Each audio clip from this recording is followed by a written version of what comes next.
जो भी किसान भाई 2 या 2 से अधिक पशु रखता है, उनके घर बायोगैस प्लांट होना चाहिए। कोई भी किसान भाई पोल्ट्री फार्म खोलता है, उसके घर बायोगैस प्लांट होना चाहिए। कोई भी वो किसान भाई पिगरी फार्म खोलता है, उसके घर प्लांट होना चाहिए।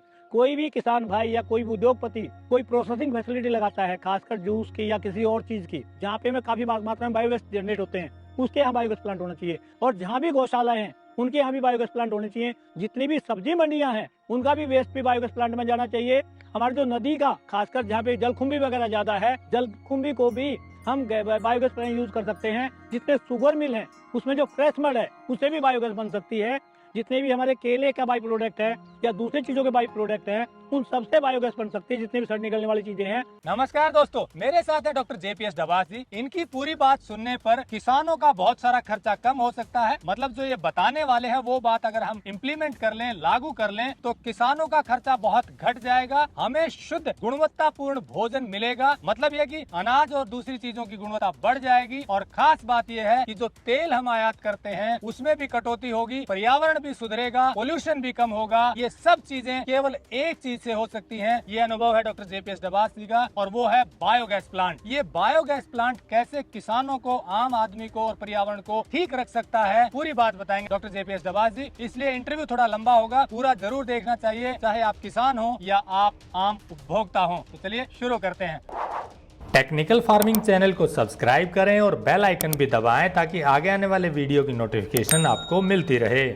आपने बताया कि बायोगैस प्लांट बहुत काम की चीज है और हर किसान को लगवाना चाहिए। कैसे काम की चीज है, क्या खास बात है? बायोगैस प्लांट आज हमारे किसान के लिए, हमारे देश के लिए बहुत ही महत्वपूर्ण है। उसके कई सारे कारण हैं। आज हमारे किसान की उत्पादन लागत बढ़ती जा रही है, उसका उत्पादन घटता जा रहा है। और उत्पादन लागत बढ़ने का सबसे बड़ा कारण ये है कि जितना खाद वो आज डाल रहा है, वो हर साल बढ़ाना पड़ता है उतनी पैदावार लेने के लिए। और जितने भी खाद है, ये हम बाहर से इम्पोर्ट करते हैं। मैं आपको बता दूं, आज के दिन लगभग 1.5 से 2 लाख करोड़ रुपए के या तो खाद इंपोर्ट हो रहे हैं या उन पर सब्सिडी दी जा रही है। अगर ये 1.5 से 2 लाख करोड़ रुपया अपने देश में हम खर्च करें, तो हमें बाहर से मंगाने भी नहीं पड़ेंगे और परमानेंटली हमारी ताकत बढ़ जाएगी, हमारी शक्ति बढ़ जाएगी। और वो तभी बढ़ पाएगी क्योंकि हमारे देश में पशुओं की संख्या वर्ल्ड में सबसे ज्यादा है। हमारे यहाँ आदमियों की जनसंख्या भी आज के दिन सबसे ज्यादा है। और ये दोनों ही जो खाते पीते हैं और उसका जो वेस्ट निकलता है, हमें केवल वेस्ट लेना है। और जो वेस्ट निकलेगा उसको प्रोसेस करना है। उसको जब प्रोसेस करेंगे तो हमें क्या फायदा होगा? एक तो हमें गैस मिलेगी और ये गैस हमारे लिए पर्याप्त है हर घर की एनर्जी की रिक्वायरमेंट पूरी करने के। इसके साथ साथ में अगर कोई किसान प्रोसेसिंग करना चाहता है,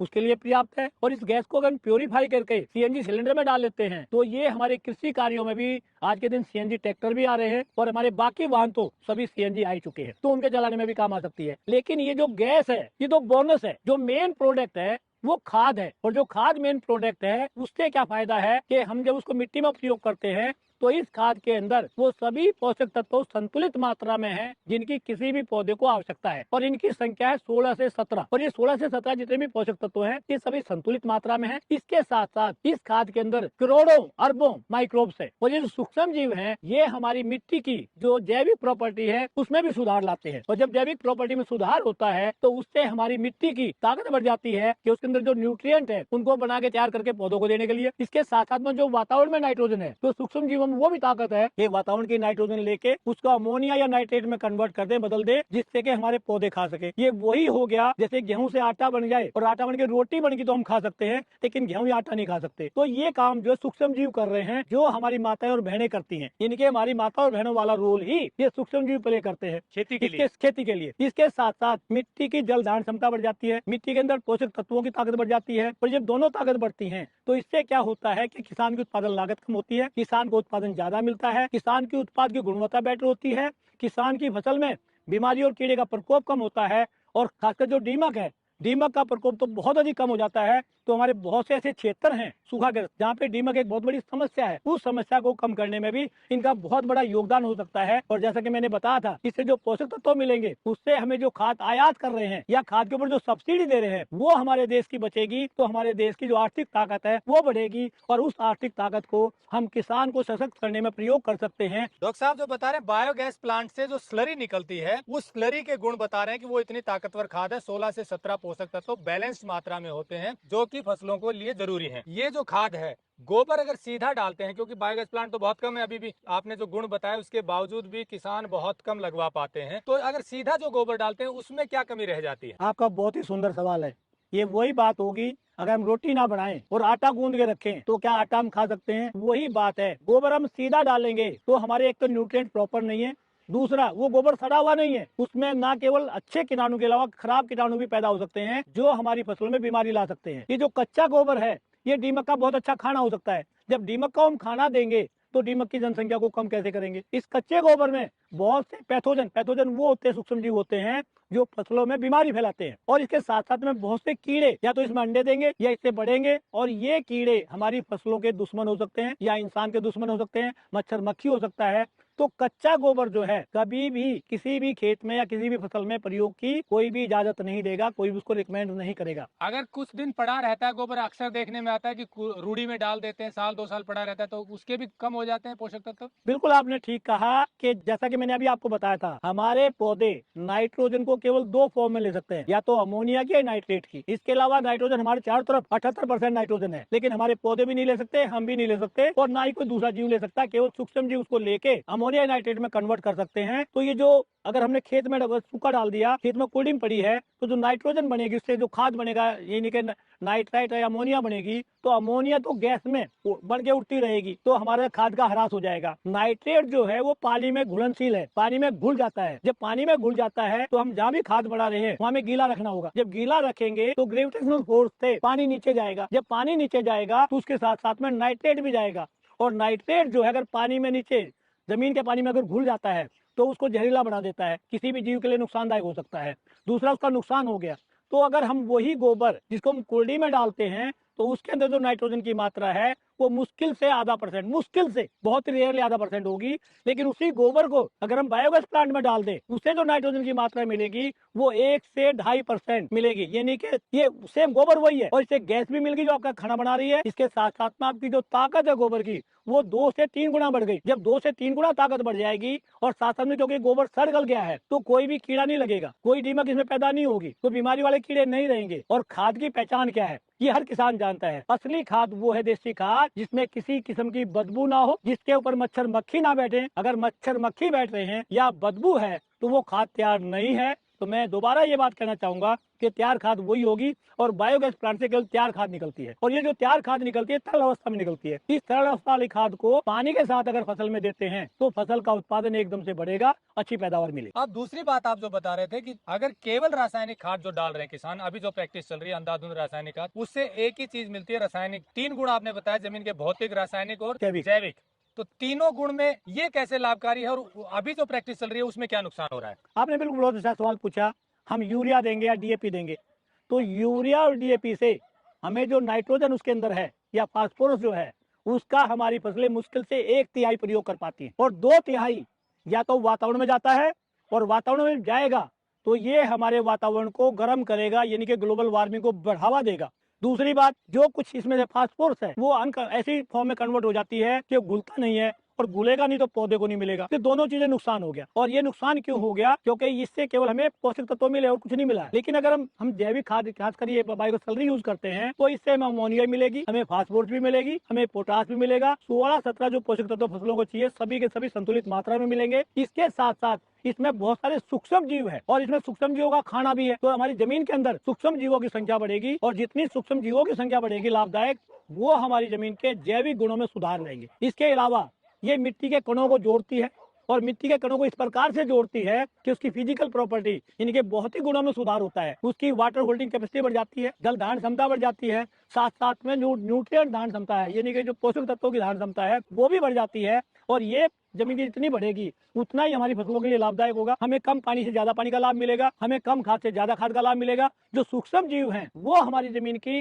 जो जैविक गुणों को सुधार करते हैं, तो उससे जमीन में खुद भी खाद बनाने की ताकत बढ़ जाती है। तो ये बहुत ही महत्वपूर्ण है, जो रासायनिक खादों में नहीं हो सकता, बल्कि उसमें उल्टा होता है कि सूक्ष्म जीवों की भी संख्या कम होगी, हमारी भौतिक जमीन के भौतिक गुणों में भी ह्रास होगा, बढ़ोतरी नहीं होगी। सर, आपने बताया कि रासायनिक खाद लगातार डालने से जैविक और भौतिक और रासायनिक गुण जो हैं, जमीन के 3 गुण हैं, उनमें से जैविक गुण और भौतिक गुण कमजोर हो जाते हैं और माइक्रोब्स भी कम होते हैं। लेकिन बायोगैस की स्लरी डालेंगे अगर लिक्विड फॉर्म में, तो उससे तीनों बैलेंस रहते हैं।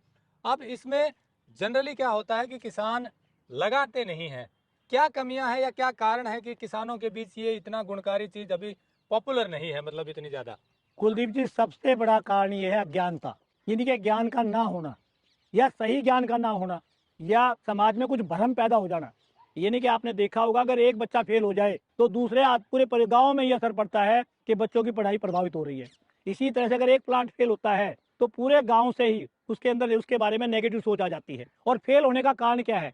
फेल होने का कारण है मानव, या तो बनाने वाला, या इस्तेमाल करने वाला, या उसको मैनेज करने वाला। प्लांट का जिम्मेवार नहीं है। आपने एक बाइक ली, बाइक को अगर आप ढंग से चला रहे हो तो खूब अच्छा चलेगी, लेकिन बाइक चलाने वाला ठीक से उसको मैनेज नहीं करेगा तो कंपनी वही है, पैसा वही है, मेक वही है, लेकिन वो बाइक आपके लिए सिर दर्द हो जाएगी। इसी तरह से अगर हमारा जिनके यहाँ प्लांट लगा है उसने उसको ठीक से मैनेज नहीं किया, या बनाने वाले ने ठीक से नहीं बनाया, तो पूरा जो बायोगैस टेक्नोलॉजी है ये पूरी प्रभावित होती है। तो सबसे जरूरी है कि इसमें इसका जो बनाने वाला अच्छा हो, और जो जिसके यहाँ बनाया जाता है उसको उपयोग की पूरी जानकारी दी जाए, और उससे इसका जब जानकारी देंगे तो किसान जरूर इसमें रुचि लेंगे। मेरा अपना अनुभव ये है कि मैंने जहाँ भी किसानों की इसकी बात की है तो वहाँ पे हजारों में लोगों ने प्लांट बनाए हैं, इस्तेमाल कर रहे हैं, बेहद खुश हैं। और मेरे पास इतने फोन आते हैं जो आपके चैनल को देखते हैं, वो भी मुझे फोन करते रहते हैं कि हमें बायोगैस प्लांट बनाना है। तो ये दिखाता है कि अगर हम इस ज्ञान के अंधेरे को ज्ञान से दूर कर देते हैं, ज्ञान के प्रकाश से दूर कर देते हैं, तो ये तकनीकी जो है हर घर में पहुंचेगी। तो दूसरी बात आती है कि सरकार इसको प्रोत्साहन देने के लिए कुछ अनुदान देती है, वो हमारे किसानों को नहीं मिल पाता। अगर वो भी मिल जाएगा तो उनके लिए एक पॉजिटिव रुचि आएगी, वो ज्यादा इसमें रुचि लेंगे और ज्यादा भाग लेंगे। तो मैं तो यही बात कहूंगा, इसके लिए दो ही चीजें जिम्मेवार हैं, एक तो अज्ञानता, दूसरा सरकार की जो योजनाएं हैं उनका किसानों तक नहीं पहुंच पाना भी एक काफी बड़ा कारण है। इसमें टेक्निकली कोई दिक्कत नहीं, सफल एक मॉडल है ये बायोगैस प्लांट। अगर कोई लगवाता है, अब किसको लगवाना चाहिए, मतलब क्या क्राइटेरिया आप समझते हैं कि कौन कौन इसको लगवा सकता है? जो भी किसान भाई 2 या 2 से अधिक पशु रखता है उनके घर बायोगैस प्लांट होना चाहिए। कोई भी किसान भाई पोल्ट्री फार्म खोलता है उसके घर बायोगैस प्लांट होना चाहिए। कोई भी किसान भाई पिगरी फार्म खोलता है उसके घर प्लांट होना चाहिए। कोई भी किसान भाई या कोई भी उद्योगपति कोई प्रोसेसिंग फैसिलिटी लगाता है, खासकर जूस की या किसी और चीज़ की, जहाँ पे में काफ़ी मात्रा में बायोगैस जनरेट होते हैं, उसके यहाँ बायोगैस प्लांट होना चाहिए। और जहाँ भी गौशाला हैं उनके यहाँ भी बायोगैस प्लांट होने चाहिए। जितनी भी सब्जी मंडियाँ हैं उनका भी वेस्ट भी बायोगैस प्लांट में जाना चाहिए। हमारे जो नदी का, खासकर जहाँ पे जलकुंभी वगैरह ज़्यादा है, जलकुंभी को भी हम बायोगैस प्लांट यूज़ कर सकते हैं। जितने शुगर मिल हैं उसमें जो फ्रेश मड है उससे भी बायोगैस बन सकती है।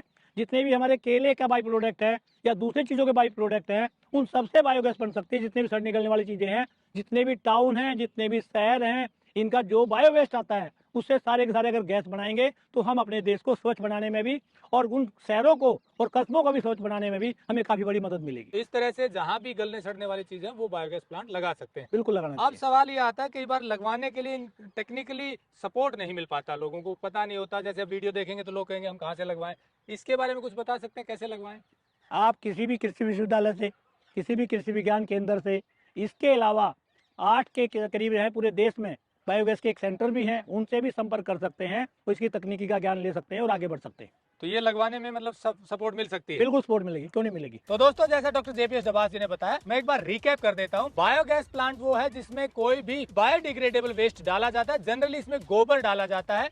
तो इनका कहना है कि जहां भी 2 या उससे ज्यादा पशु हैं किसी भी किसान भाई के पास, वो तो जरूर लगवाए। इसके अलावा जहां भी सड़ने गलने वाला मटेरियल इकट्ठा होता है, जो डॉक्टर साहब ने बताया, चाहे वो मुर्गी फार्म है, चाहे वो सब्जी मंडी है, या कहीं भी ऐसा उत्पाद आता है, वहाँ बायोगैस प्लांट लग सकता है। 2 फायदे होंगे, एक तो गैस मिलेगी, वो गैस बहुत अच्छा काम करती है, फ्यूल का काम करती है। किसान कई ऐसे हैं जिनके घरों में पूरा खाना इसी बायोगैस प्लांट से बनता है, जैसा डॉक्टर साहब ने बताया। और भी कई बड़ी बड़ी यूनिट चल रही है केवल बायोगैस की गैस से, जिसमें सीएनजी निकलती है, बाद में प्यूरिफाई होके। और जो खाद है, जो मेन चीज, वो खेतों में बहुत अच्छा काम करती है। तो इस तरह छोटे से लेकर बड़े बायोगैस प्लांट लग रहे हैं। चाहे आप 2 क्यूबिक मीटर का लगवाएं, 4 का, 10 का, या बढ़ाते बढ़ाते कई हजार क्यूबिक मीटर के भी बायोगैस प्लांट सफलतापूर्वक चल रहे हैं। और अधिक जानकारी के लिए हमने नंबर दिया हुआ है। उम्मीद है बायोगैस प्लांट की आपको जानकारी अच्छी लगी होगी। अच्छी लगी हो तो लाइक और शेयर जरूर करें। जुड़े रहे टेक्निकल फार्मिंग से। नमस्कार, जय हिंद। अगर आपको यह वीडियो पसंद आया है तो ज्यादा से ज्यादा लाइक और शेयर जरूर करें।